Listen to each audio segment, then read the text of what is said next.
안녕하세요. 아마존이 한국 진출을 예고했는데요. 코리아센터의 물류센터를 활용할 것이라는 전망이 나와서 주가가 이제 좋은 반응을 보이고 있는데요.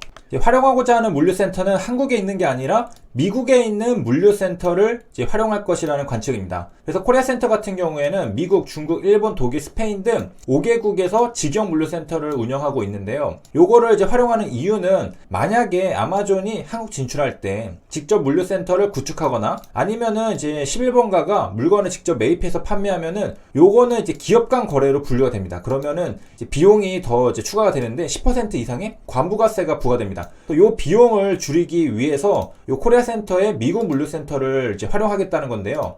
이럴 경우에는 기업 간 거래가 아니라 개인 간 직구로 분류가 되기 때문에 $200 이하까지는 무관세 혜택을 받을 수가 있습니다. 아까는 뭐 10% 이상 이제 세금을 내야 되는데 요거는 이제 무관세 혜택을 받을 수 있으니까 이제 활용하지 않을까라고 이제 많은 사람들이 이제 추측을 해보고 있습니다. 그리고 이제 코리아센터는 해외 직구 배송 대행 업체입니다. 그래서 거점별 물류센터를 직접 운영하는 것으로 알려져 있고, 자, 그리고 이번에 아마존을 한국으로 들여오는 것은 이제 SK텔레콤 11번가랑 이제 관련이 있는데, 11번가가 2018년에 코리아센터에 275억 원을 투자해서 지분 5%를 보유한 것으로 알려져 있다라고. 뉴스 기사를 보면요, 2018년 12월 27일에 11번가가 지분 5% 획득했다라는 이제 기사가 나왔습니다. 전략적 업무 제휴 협약식.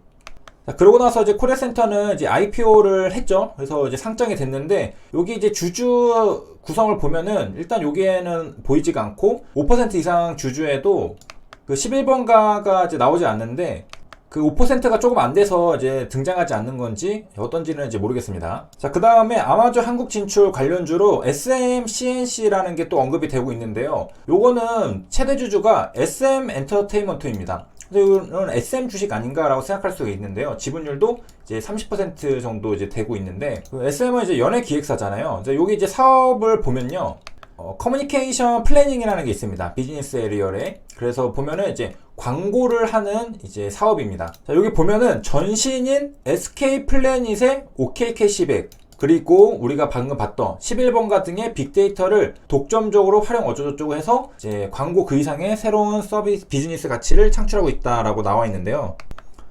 그래서 이것만 보면 일단은 이제 11번가랑 어떤 관련이 있다는 것은 우리가 확인할 수 있습니다. 자, 저 역사를 봐야 되는데요. 2017년 10월 24일 기사로 가겠습니다. SM 엔터테인먼트가 바로 SK 플래닛 광고 사업부를 흡수했습니다. 그래서 저 비즈니스를 하고 있는 건데, 그런 다음에 SMCNC라는 것을 출범을 한 거죠.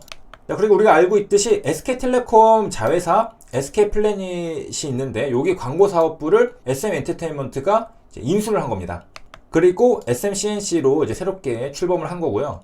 요거는 이제 광고 대행이죠. 그래서 광고 사업에 최적화된 경영 환경을 구축해 대한민국 인류 광고 대행사로 입지를 공고하겠다라고 말했습니다. 그래서 이제 매출액 기준으로 이제 2017년이잖아요. 국내 5위 광고 대행사고요.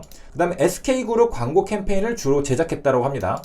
뒤에서 보겠지만은 아마존이랑 SK랑 지금 협력을 해가지고 그 아마존을 한국에 들여오고 있거든요. 그래서 그때 이제 SK그룹 쪽에서도 이제 뭐 광고를 할 수가 있잖아요. 그때 광고 캠페인은 SMCNC가 이제 주로 제작을 하기 때문에 이쪽에 맡길 가능성이 또 있다고 추측을 해볼 수가 있겠고요. 그래서 인수는 이제 지난 7월에 일어났습니다. 그 다음에 이거는 10월 달에 나온 기사고요. 660억 원에 인수해서 제 자회사로 편입을 하겠다.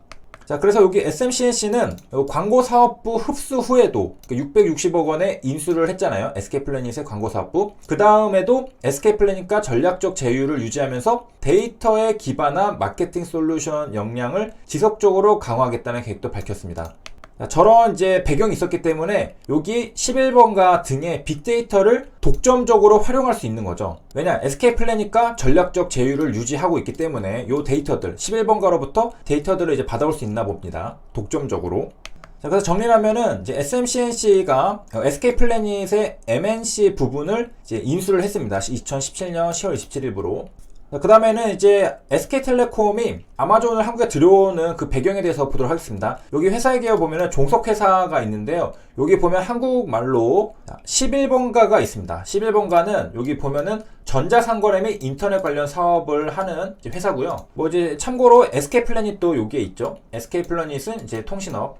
그래서 2020년 11월 16일에 아마존 11번가를 발판 삼아서 한국으로 상륙한다. 11번가랑 아마존이랑 협력을 하는 관계가 된 건데, 이게 어떻게 된 거냐면요. 지금 SK텔레콤이 이제 통신 위주 사업에서 벗어나서 플랫폼 사업자로 도약을 노리고 있는데, 여기서 이제 아마존이랑 같이 힘을 합쳤습니다. 그 11번가 같은 경우에는 경쟁자가 쟁쟁한 사람들이 많죠. 기업들이 네이버, 쿠팡, 그래서 애물단지 신세가 되었던 11번가가 있는데, 아마존 제품을 이제 국내에 직접 이제 판매하는 방식으로 협력을 하게 되었습니다. 그래서 그동안 이제 네이버 그리고 뭐 쿠팡 같은 기업들에게 뭐 이리 치이고 저리 치이고 하다가 이제 아마존이랑 힘을 합쳐가지고 이제 의기투합을 해서 이제 무찔러 보겠다라는 이제 그런 계획인 것 같은데요.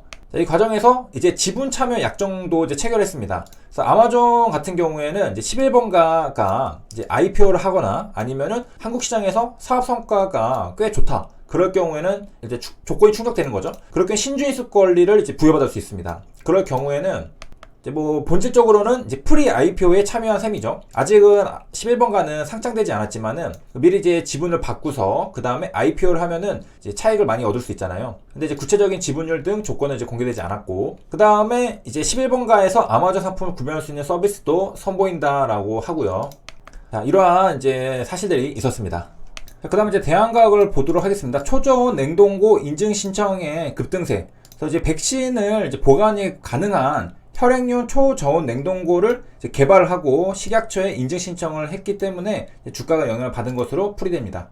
그 이유는 이제 화이자가 개발한 백신 같은 경우에는 90% 이상 효능이 드러났지만은 영하 70도에서 보관해야 된다는 단점이 있습니다. 그렇기 때문에 초저온 기술이 이제 필요한데 그 기술을 대한가액에서 이제 개발했다라는 거죠. 그리고 이제 세종시 관련주 유라테크도 이제 상승을 했다고 하는데, 이낙연 대표가 11일 국회를 세종시로 완전 이전하겠다라고 이제 밝혔습니다. 그래서 이제 유라테크 같은 경우에는 세종시에 있는 회사거든요. 세종시에 122억 원 상당의 토지를 소유하고 있습니다. 또 국회가 세종시로 가면은 이 토지값이 많이 오르겠죠. 그렇기 때문에 이제 관련주로 분류가 된 것이고요.